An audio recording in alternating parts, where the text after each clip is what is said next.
మాజీ మంత్రి కాంగ్రెస్ సీనియర్ నేత ఎమ్మెల్సీ జీవన్ రెడ్డి సంచలన వ్యాఖ్యలు చేశారు. కాంగ్రెస్ లో భవిష్యత్తు కనిపించడం లేదని, ఇక పార్టీలో కొనసాగటంపై ఆలోచిస్తున్నారని స్పష్టం చేశారు.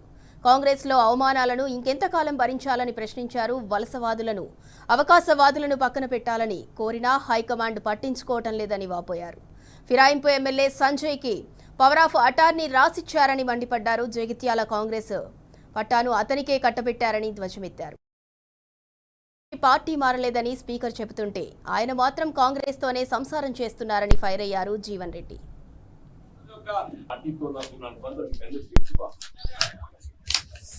పార్టీలో కొనసాగటం అనేది ఆలోచించిన పరిస్థితి ఏర్పడుతున్నట్టు నేను పార్టీలో కొనసాగడం, ఎందుకంటే ఇవాళ ఆయన ఊరు వచ్చి మా మీద ఆధిపత్యం చెలాయిస్తా అని చెప్పని మా కాంగ్రెస్ పార్టీ మీద ఆధిపత్యం చెలాయిస్తే, మా కార్యకర్తల మీద అజమాయి చెలాయిస్తే, మా హక్కులో కాజేస్తే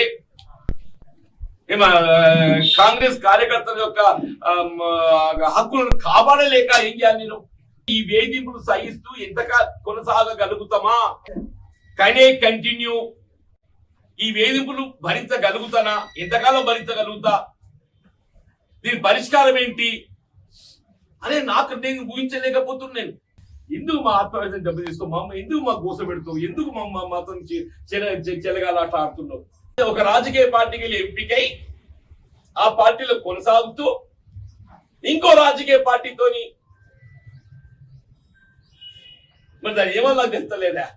వాళ్ళు అంత పెద్ద వ్యవహారాలను చిచ్చోక్యం చేసుకొని నువ్వు ఆధిపత్యం చేయాలని చూస్తే అది ఏమన్నట్టు వాట్ ఇట్ ఈస్. ఇక ఇదే అంశానికి సంబంధించి మరింత సమాచారం మా ప్రతినిధి సందీప్ రావు అందిస్తారు. సందీప్ రావు, మాజీ మంత్రి కాంగ్రెస్ సీనియర్ నేత జీవన్ రెడ్డి అయితే గత కొంతకాలంగా అటు హైకమాండ్ తోనూ ఇటు రేవంత్ సర్కార్ తోనూ అసంతృప్తిగా ఉన్నారు. ఇప్పుడు మరోసారి సంచలన వ్యాఖ్యలు కూడా చేశారు. దానికి సంబంధించి పూర్తి డీటెయిల్స్ ఏంటి? రైట్, అంటే ఈ ఎన్నికల తర్వాత ఇటు జీవన్ రెడ్డి కావచ్చు, సంజయ్ కుమార్ రెండు వర్గాలు కూడా ఒక శిబిరాన్ని హైదరాబాద్ లో ఏర్పాటు చేశాయి. అప్పుడు కూడా ఏఐసిసి ఇటు జీవన్ రెడ్డి వర్గాన్ని అలాగే సంజయ్ వర్గాన్ని కూడా కలిశాయి. ఈ సందర్భంలో సంజయ్ కుమార్ జీవన్ రెడ్డితో వేర్వేరుగా మాట్లాడుతూ పూర్తి స్థాయిలో న్యాయం చేస్తామని ఇటు జీవన్ రెడ్డి వర్గానికి తెలిపింది. అయితే జీవన్ రెడ్డి మాత్రం కేవలం తనకు చైర్పర్సన్ పీఠం మాత్రమే కావాలి, అది కూడా పార్టీని మొదటి నుంచి ఉన్నటువంటి వారి వ్యక్తులకే ఇవ్వాలనేటువంటిది జీవన్ రెడ్డి సూచించారు. కానీ పార్టీ ఆ నిర్ణయానికి విభిన్నంగా సంజయ్ కుమార్ వర్గానికి సంబంధించినటువంటి ఇవాళ చైర్పర్సన్ పీఠం దక్కించుకున్నటువంటి సమ్మిల్ల శ్రీనివాస్ వాణిలకు కేటాయించారు. అయితే వారు జనవరి 25వ తేదీనే పార్టీలో జాయిన్ అయ్యారు. వారికి ఎలా టికెట్ ఇస్తారు, వాళ్ళ చైర్పర్సన్ గా ఎలా గెలిపిస్తారు, చైర్పర్సన్ గా పీఠం ఎలా కేటాయిస్తారు అనేటువంటిది ఇప్పుడు ప్రస్తుతం జీవన్ రెడ్డి చెప్తున్నట్టు వాదన. అయితే ఇప్పటి వరకు ఒక రకంగా ఉన్నప్పటికీ టికెట్ల విషయంలో కాస్త డీలా పడ్డటువంటి జీవన్ రెడ్డి కానీ మెజార్టీ సీట్లను గెలిపించుకోగలిగారు. అందులో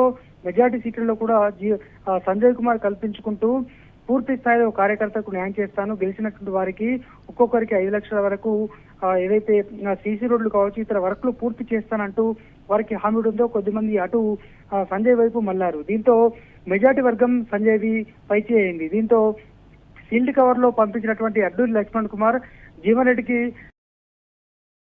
కనిపించినట్టు జీవన్ రెడ్డి గారు చెప్తున్నారు. అయితే దీంతో ఆయన జోక్యం చేసుకుంటూ మా పరిస్థితి ఈ విధంగా ఉంటే తాను పార్టీలో ఉండాలా, వేరే విధానం ఆలోచించుకోవాలంటూ మాట్లాడేటువంటి వ్యాఖ్యలు అయితే తీవ్ర కలకలం రేపుతున్నాయి. ఎందుకంటే దాదాపు 1984లో జీవన్ రెడ్డి గారు చొక్కారావు సమక్షంలో కాంగ్రెస్ పార్టీలో చేరారు. అయితే సంజయ్ కుమార్ ఇప్పుడు ప్రతిసారి అదే మాట చెప్తున్నారు. తాను చొక్కారావు గారి అత్యంత దగ్గరి ఆప్త మిత్రుని, మా తాత చొక్కారావు అని చెప్తున్నారు. మరి గత 20 ఏళ్ళుగా మీరు ఎక్కడికి వెళ్లారనేటువంటిది ఇవాళ జీవన్ రెడ్డి గారు కూడా ప్రశ్న చేసినటువంటి సందర్భం. మరి ఈ నేపథ్యంలో అంటే జీవన్ రెడ్డి మొదటి 40 ఏళ్ళుగా పార్టీని పట్టుకున్నటువంటి నేపథ్యంలో 86 నుంచి మరి తమ వారి కాకుండా కొత్తగా వచ్చినటువంటి వలసవాదులకు, అవకాశవాదులకు ఎందుకు టికెట్ కేటాయించారు, సంజయ్ కుమార్ కి ఎందుకు పట్టం కట్టారు అనేటువంటిది ఆయన ప్రధానమైనటువంటి వాదన. తాను పూర్తి స్థాయిలో ఖచ్చితంగా అధినాయకత్వం మరొకసారి ఆలోచన చేయాలి, కాంగ్రెస్ కార్యకర్తల మనోభావాలను గౌరవించలేనటువంటి పరిస్థితిలో తాము కూడా కీలక నిర్ణయం తీసుకునే విధంగా ఉంటామంటూ ఈ సందర్భంగా వ్యాఖ్యలు అయితే చేశారు.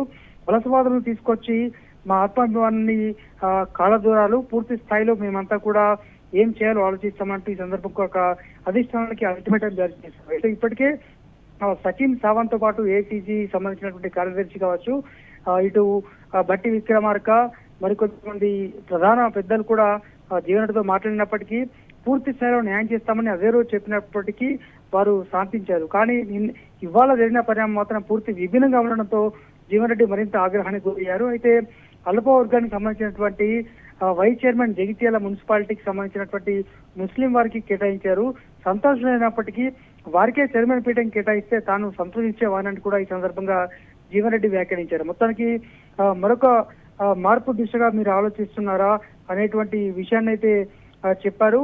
మరి జీవన్ రెడ్డి వ్యాఖ్యలు ఏ విధంగా దారితీస్తాయి, దీనిపైన అధిష్టానం ఏం చేయబోతుంది, కాంగ్రెస్ లో కొనసాగడం పైన తాను ఆలోచిస్తున్నా అనేటువంటి విషయం అయితే ఒక కీలకంగా మారింది. దీనిపైన జగిత్యాల ఇప్పటికే ఎవరికి సీటు కేటాయిస్తారనే దానిపైన కూడా గత 3 రోజులుగా గత 15 రోజులుగా చర్చ కొనసాగుతుండగా ఇవాళ మాత్రము ఒక క్లారిటీ వచ్చింది. ఇందులో సంజయ్ కుమార్ వర్గానిదే పైచేయిన నేపథ్యంలో మరి జీవన్ రెడ్డి తదుపరి స్టెప్ ఏ విధంగా ఉండబోతున్న చర్చ అయితే ఇక్కడ కొనసాగుతుంది.